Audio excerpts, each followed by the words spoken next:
Assalamualaikum warahmatullahi wabarakatuh. Jadi kali ini penulis ingin bahas soal minyak goreng 100%. Jadi kan banyak ya yang ngomong bahwa minyak goreng itu nggak bagus untuk oli mesin. Kita ngomong soal oli mesin ini, ngomong soal 100% pakai minyak goreng. Nah, 100% pakai minyak goreng itu kelemahannya apa sih? Ya, soal kelemahan ini kita ya nggak usah percaya omongannya orang yang gak jelas sumber informasinya, yang ngomong kalau minyak goreng itu nggak punya kemampuan untuk menghasilkan lapisan film pada oli, nggak punya perekat, apa maneh, nggak bisa mengurangi aus, terus apa maneh, antioksidasi, apa maneh siji maneh yang kekentalannya nggak karu-karuan, tidak terkontrol, liar kayak gitu ya.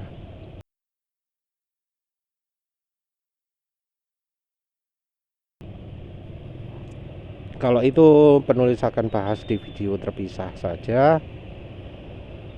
Tapi yang eh, kita pakai acuan sekarang adalah faktanya bagaimana. Gimana sih sebenarnya kenyataan soal implementasi minyak goreng 100% di motor itu, apa sih yang kurang itu. Minyak goreng itu kalau Indonesia itu adalah minyak sawit. Dulu minyak goreng itu minyak kelapa, coconut oil. Ya nggak berarti sekarang ini nggak ada yang nggak pakai coconut oil. Sampai sekarang pun ada yang pakai coconut oil, pakai minyak kelapa, kayak merek Barco itu ya. Apa mana merek CCO minyak kelapa, ikan dorang. Itu kan jelas ya, minyak kelapa itu.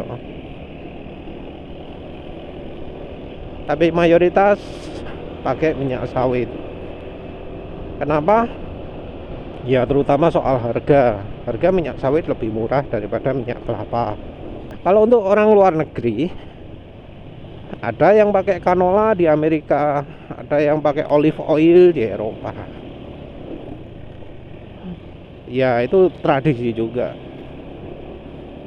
Oh iya, untuk menggoreng, olive oil yang dipergunakan adalah tipe extra light ya.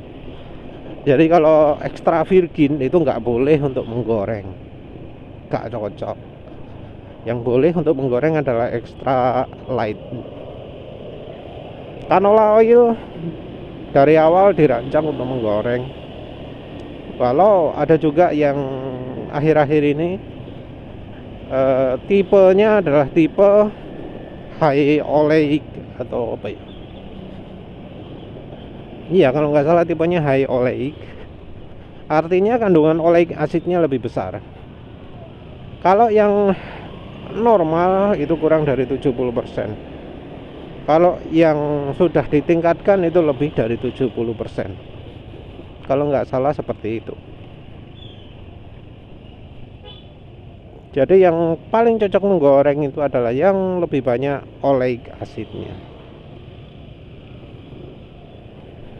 Nah, sementara ini yang menggunakan 100% minyak goreng itu kayaknya masih belum menyentuh yang minyak goreng luar ya. Nggak ada yang coba pakai minyak jagung, nggak ada yang coba pakai minyak canola, nggak ada yang coba pakai minyak olive oil, minyak zaitun.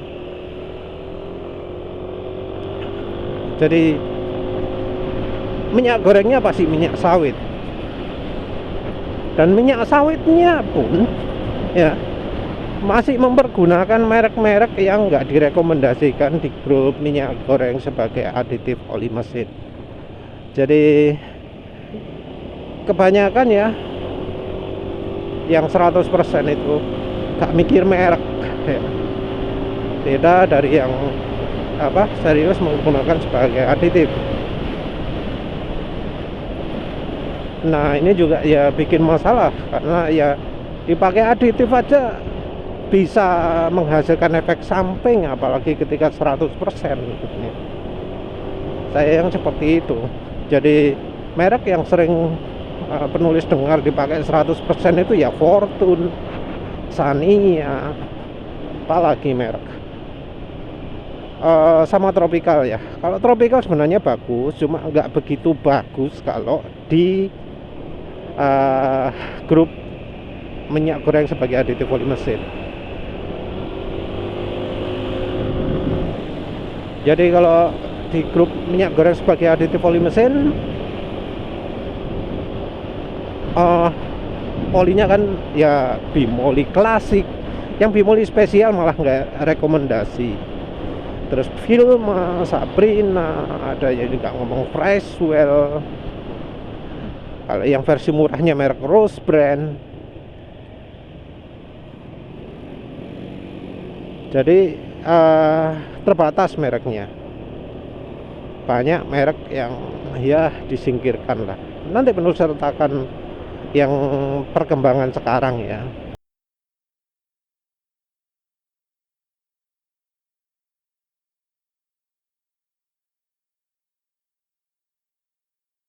Nah terus ada kelemahan dari minyak goreng sebagai oli mesin ya, yang 100% minyak goreng untuk oli mesin.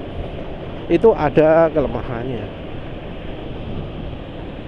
Kelemahannya apa? Bukan karena kurang licin, bukan karena kurang kurang antioksidasi, bukan karena nggak ada aditif anti ausnya, nggak ada anti oksidasinya, nggak ada kekentalan kacau balau, enggak ya, bukan ya, bukan.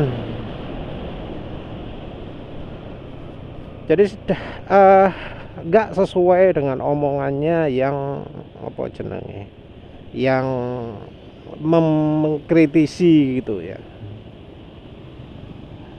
Dan ngomong minyak goreng, orang biasanya mengacu ke minyak sawit kan ya. Kita batasan pakai minyak sawitnya aja. Jadi kelemahan ya, yang terutama kalau pakai 100% itu adalah kekentalan. Bukan karena kekentalannya liar, tapi karena mudah beku.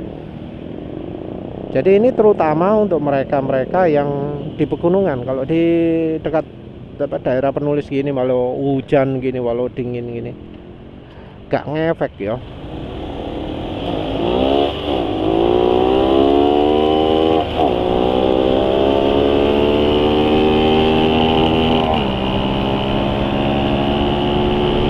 Ya ini agak kencang sedikit ya.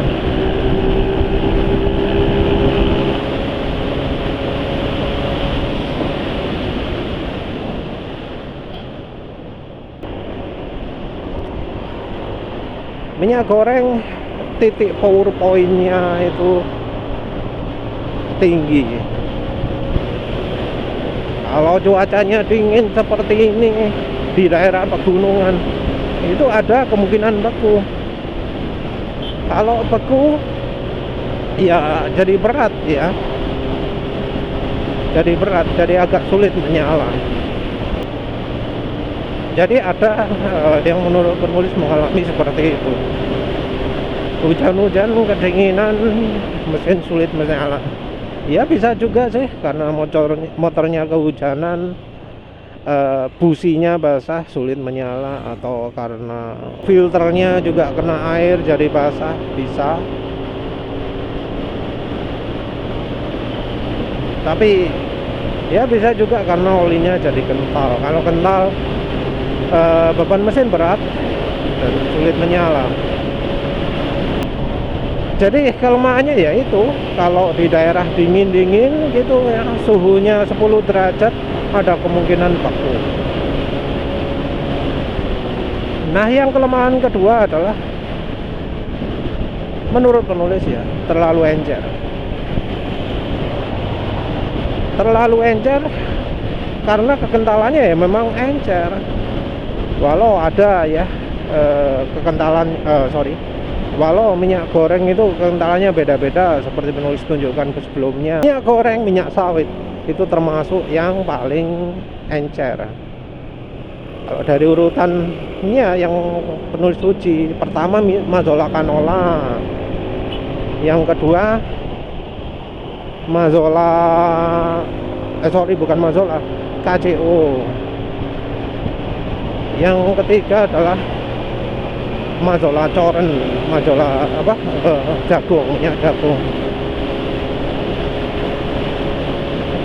Nah, minyak sawit malah jadi paling encer.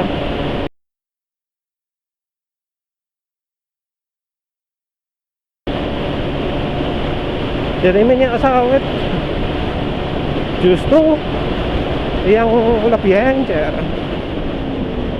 Nah, encer ini ya artinya pemakaian olinya itu terbatas. Walau encer, tetap licin loh ya minyak goreng gitu, minyak sawit gitu. Cirinya licin itu gimana? Licinnya itu ditandai dengan suara asak-asak yang minim. Jadi oli mesin biasa ya, kalau udah terlalu encer, suara mesin pasti jadi asak-asak. Mau motor, mau mobil gitu ya, suara gesekan antara piston dan silinder jadi terdengar. Nah, kalau minyak goreng enggak. Oli yang campuri minyak goreng juga sama, nggak akan menghasilkan suara asak-asak, halus.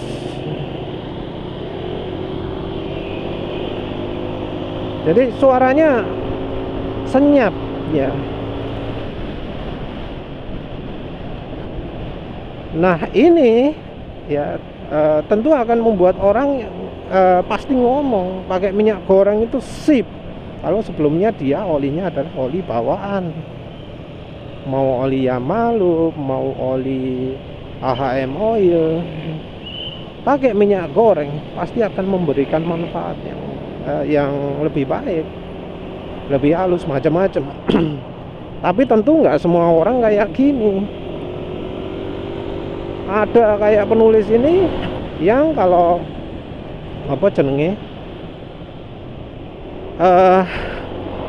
jalan gitu seringnya suara ter gitu, atau di motor Honda Beat penulis itu yang pelitikan itu. Nah, itu butuh oli yang agak kental untuk menghilangkan suara-suara itu. Jadi ada keterbatasan.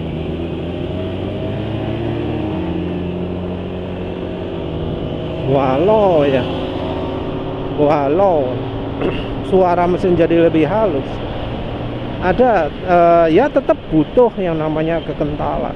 Jadi kelemahannya ada dua. Yang satu itu adalah power point, dimana oli itu mudah sekali beku. Jadi minyak gorengnya itu menggumpal gitu ya. Terus yang kedua adalah ya ketika dipakai terlalu encer. Masalahnya seringnya ada dua itu.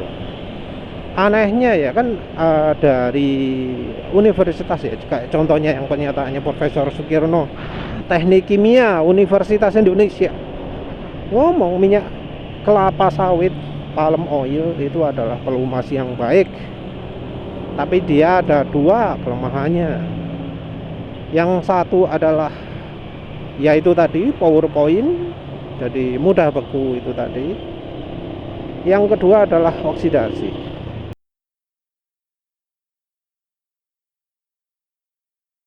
Penulis nggak tahu kenapa oksidasi ini disebut, karena Ya kalau untuk pemakaian motor dibandingkan dengan oli AHM, oli Yamalu, masih lebih baik olinya, minyak gorengnya. Ya penulis merasa aneh ya, kenapa kok di universitas ngomong kemampuannya kurang baik. Mereka itu bandingkannya dengan oli merek apa ya? Mungkin mereka membandingkannya itu dengan oli merek ternama mungkin ya, oli kayak mobil one gitu ya. Kalau misalnya membandingkan dengan oli merek Jepang, rasanya kesimpulannya bakal berubah ya. Rasanya pasti ngomong minyak goreng itu lebih tahan daripada oli mesin ya. Namanya juga penelitian ya. Kalau samplingnya nggak komplit ya pasti ada salah-salahnya kan ya. Jadi ya sayangnya juga di penelitian-penelitian tersebut jarang sekali menyebutkan merek ya, sayangnya itu. Pada penting itu kalau untuk minyak goreng, karena jelas beda merek, beda kemampuan ya. Ini kayak Rafainol nih yang sekarang penulis pakai ini, habis digeber-geber tadi, habis pakai banter tadi, suara mesin masih halus kok. Ya beda lah dengan oli merek Jepang yang ya kalau sudah sampai sini, walau olinya baru diganti, sudah kasar suara mesin. Ini sudah 16 km. Kalau oli Jepang wis kasar wis. Beda ya kualitasnya ya. Terus anehnya nggak ada seperti itu ya, nggak ada masalah oksidasi atau apa. Kemampuan minyak goreng itu masih lebih baik dari oli mesin. Cuma ya itu ya, banyak orang tidak mendasarkan pada eksperimen, membandingkannya juga ya nggak fair ya. Dan kelemahan minyak goreng ini menyebabkan beberapa orang itu jadi merasa ada peluang pemasaran gitu ya. Pakai 100% minyak goreng itu sip, asal pakai aditif kita ini. Pernah tahu mungkin BioFK itu jualan oli mesin yang katanya 90% minyak sawit, sing 10% boh.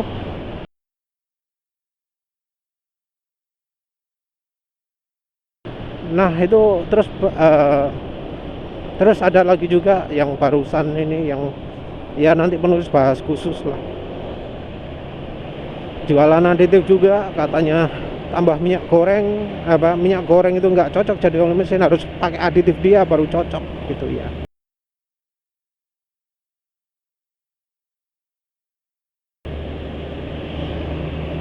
Nah aditif tersebut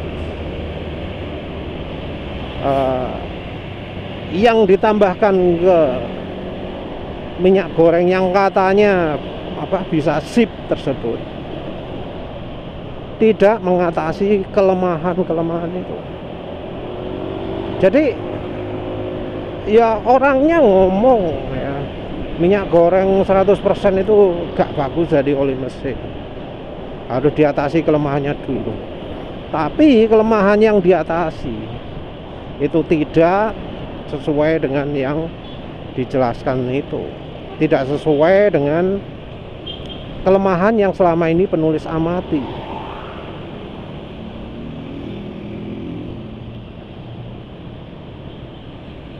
Jadi emang ya itu katanya wah ini aditifnya aditif oke nih dibandingkan dengan merek sebelah ini, Sembora opo.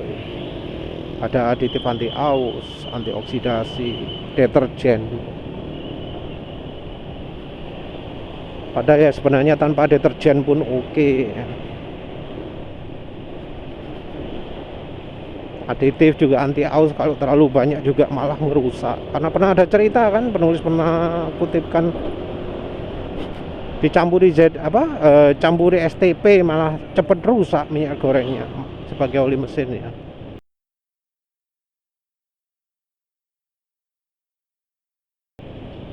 Malah lebih cepat rusak setelah tambahi aditif. Nah yang masalah itu ya karena Aditif yang mereka tawarkan itu tidak mengatasi kelemahan dari minyak gorengnya. Kelemahan minyak goreng itu apa? Yang tadi PowerPoint titik beku itu. Aditif apa yang mereka pakai?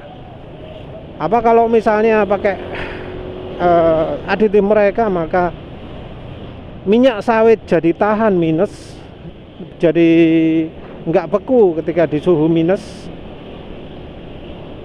Terus yang kedua adalah kekentalan. Kekentalan berapa produk mereka itu? Jadi seberapa kental olinya itu? Kalau tetap sama aja, ya mending pakai minyak goreng langsung lah ya. Gak perlu pakai aditif-aditifan gitu. Ngapain pakai aditif?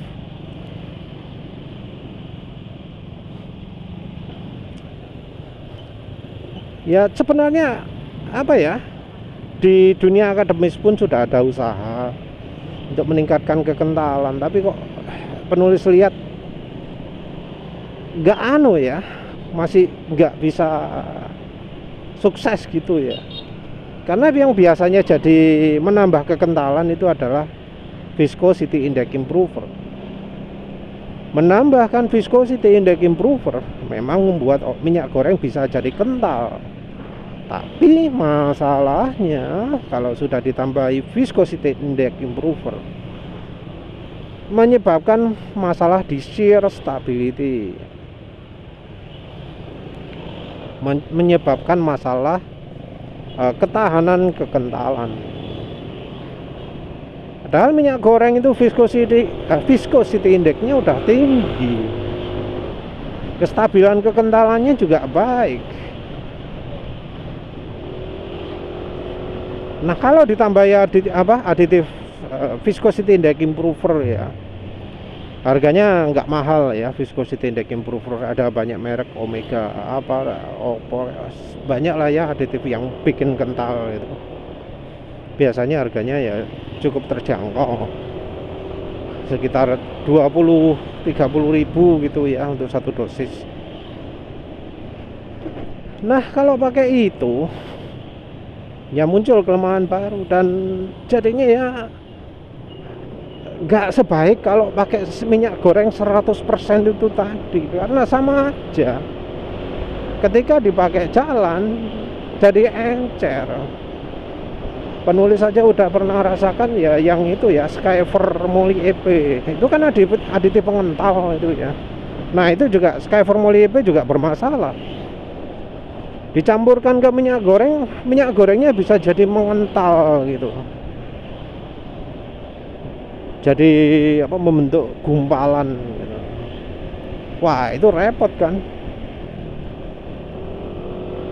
Ya artinya ada kemungkinan menambahkan aditif pengental akan menyebabkan minyak gorengnya itu jadi malah makin cepat beku. Ya wis intinya ya pakai minyak goreng 100% itu tergantung dari kondisinya, tergantung dari motornya, tergantung dari cuacanya. Jadi kalau cuacanya mending gitu ya, nggak terlalu panas, nggak terlalu dingin, itu cocok. Tapi kalau cuacanya terlalu dingin ada resiko menggumpal. Kalau terlalu panas ada resiko terlalu encer. Ya tentu sih ada solusi yang di-share secara bebas di grup minyak goreng sebagai aditif oli mesin. Yang dari Pro Aksanaria ada rekomendasi untuk kasih silikon 0,12% biar tidak mudah berbuih kalau ingin 100% minyak goreng. Dan sudah jelas bahwa minyak jagung, minyak canola, minyak zaitun yang extra light itu tahan beku di bawah suhu minus. Itu bisa dipakai sebagai pengganti minyak sawit ya. Itu yang bisa sementara ini solusinya. Untuk bikin kental penulis nggak rekomendasi pakai aditif pengental, karena penulis pernah pakai aditif pengental ya, jadi malah padat ya.